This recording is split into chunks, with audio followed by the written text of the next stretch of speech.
Gauri Suryavanshi S मराठीमध्ये आपलं स्वागत। वळूया आजच्या बातमीकडे। ताडगाव जंगल परिसरात घातपात घडून आणण्याच्या उद्देशाने रेकी करणाऱ्या जहाल माओवाद्यास गडचिरोली पोलीस दलाने अटक केली आहे। खुनाचा जाळपोळ व भुसुरुंग स्फोटासारख्या अनेक कारवायांमध्ये सक्रिय सहभाग होता त्याचा। महाराष्ट्र शासनाने त्याच्या अटकेवर जाहीर केलेले 2 लाख बक्षीस। राष्ट्रीय तपास यंत्रणेकडे तपासावर असणाऱ्या खुनाच्या गुन्ह्यात देखील हा पाहिजे आरोपी होता।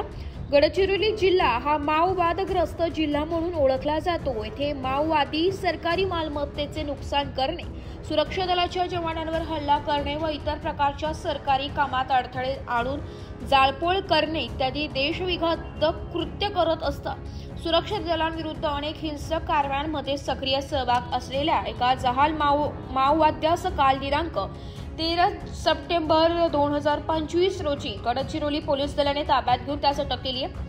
गडचिरोली पोलीस दलाच्या प्रभावी माओवाद विरोधी कारवाईमुळे जानेवारी 2022 ते आतापर्यंत एकूण 109 माओवाद्यांना अटक करण्यात गडचिरोली पोलीस दलास यश आले। एस मराठी न्यूज साठी जिल्हा प्रतिनिधी जावेद अली सय्यद, गडचिरोली। अशाच नवीन ताज्या घडामोडी जाणून घेण्यासाठी आमच्या एस मराठी न्यूज चॅनलला लाईक करा, शेअर करा, सबस्क्राइब करा आणि बेल आयकॉनला क्लिक करायला विसरू नका।